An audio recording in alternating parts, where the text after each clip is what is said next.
Hello, guys. All right. Steve, I'll let you start it. Hi, Christian. It's been about 38 hours now since Camilos' kick put a cap on Wednesday night. Is the euphoria still there? Is there a greater sense of purpose now with the team?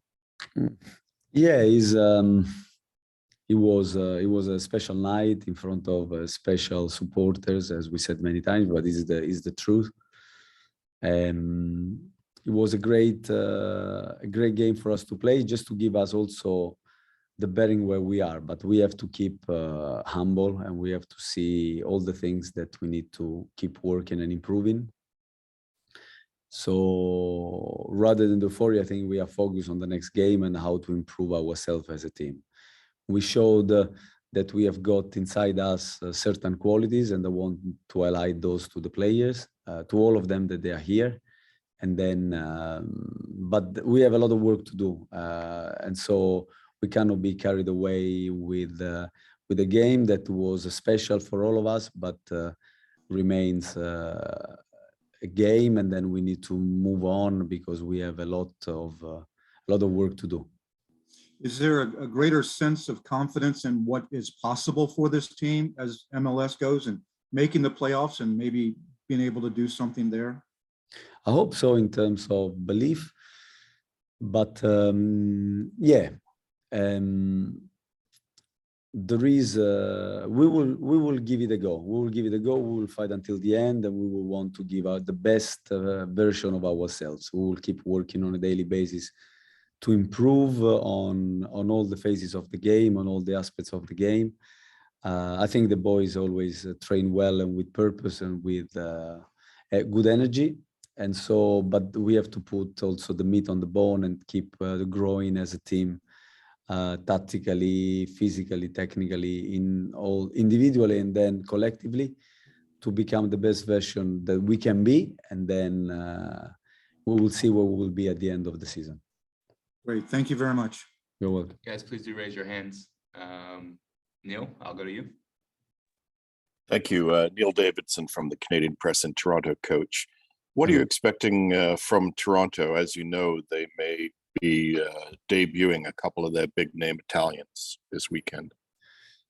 Listen, Toronto has always been a tough team to play against. There is a real football enthusiasm and culture behind the club, and the signings that they have made. I mean, there will be signings, very good signings for big teams in Europe.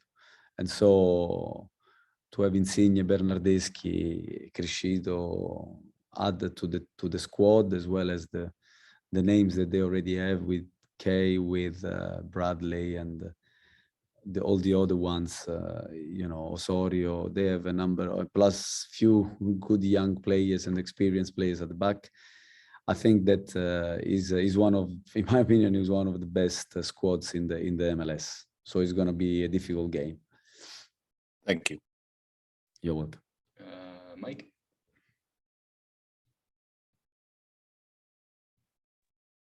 Good afternoon, Christian. Good to see you again. You obviously, with the number of substitutions on Wednesday, you got to look at a lot of different guys at game speed. My question for you is Cisniega. You know, he came in the second half and still made some big stops, and then had the PKs to deal with. What did you learn about him? Because you've seen Marks and you've seen obviously Kalina, but what did you learn about him for going forward? I think, Pablo, we are blessed that we have 4 good goalkeepers, because also we have Adrian Zendegas that is doing really well when he plays for Independence. And the club in this sense has done an amazing job. Sometimes to have 4 really, really good goalkeepers. Pablo is great. We know he's a very, very good goalkeeper. What I learned from him is that because I didn't see him in playing for us in a official game, even though it was, let's say, a friendly, but no game is really a friendly. But and so in training, I've seen him playing really, really well, and so I wasn't so surprised to see him performing in that way. The one thing that can be different at times is that when you are put in the big stage, what you produce in training might not be the same that what you produce during that kind of event, but he did. And honestly, I didn't expect, because also knowing him as a person, is really calm, is intelligent, is well-spoken. So he's a guy that has many qualities as a person, and therefore you could see that he has the say. And also he's a big competitor. So in a way, I was not so surprised. I wanted him to play. We were trying as a club to force to have more substitutions, because we thought that every player that we have in the squad deserves to play a part in this game. And then health-wise, injury-wise, how are you looking for Toronto? Will you be missing anybody? Everybody can make the trip? I mean, how's it standing for you right now? We have 2 or 3 doubts still that I don't want to talk too much. And we are looking after the training, because the game on Wednesday, although it was, say, 2 different games, because we played 2 different 11 plus some subs, still took, for as much as you want to replicate the intensity and the kind of work you do on a Wednesday, but the emotional side, and then the level of the players they played against, it takes some. So we modified a little bit even yesterday, and just to make sure that the guys will come tomorrow in the best possible shape. So we have a couple of doubts still. Last one for me, the euphoria of Wednesday, getting everybody refocused back into the MLS schedule and facing a team that is in the table. And what's the challenge there for you and maybe for the players? Yeah, you're right. It is a challenge. It is a challenge because when you play a game like that, you can be carried away, even if you get beaten and you compete. But especially when you do well, also in terms of result, and it's prestigious. It's not. It doesn't give us any points, but it's prestigious. It can give us a lot more than that.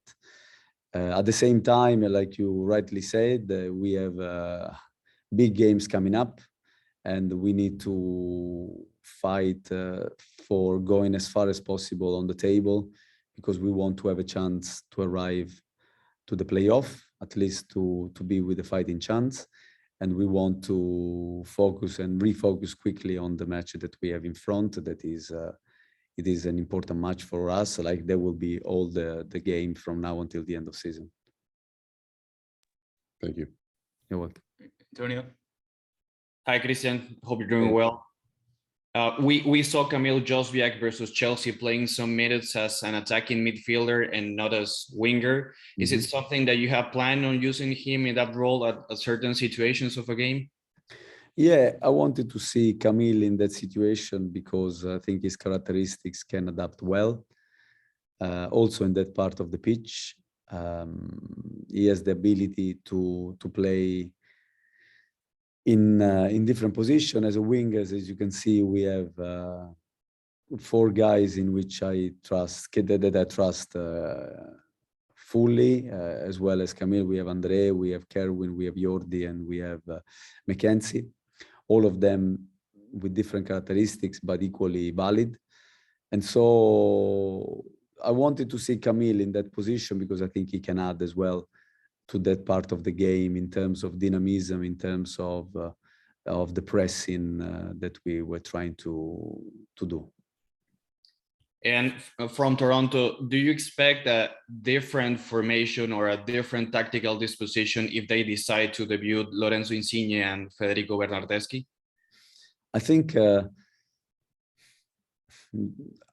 not really, because I think that they can fit well in the system that they've been played, especially when they play 4 at the back in the 4-3-3. And I'm sure that Bob Bradley, which is a very experienced and very, very good coach, will know how to put them in the position that will complement their qualities at their best. So I would expect them to play with a 4-3-3 or like or in certain moments of the game maybe 4-2-3-1, but I wouldn't expect them to play in a different way. Thank you and safe travels. Thank you. right, I think that's the last hand I see up. So I think we'll end it there. Thank you, Christian. Thank you.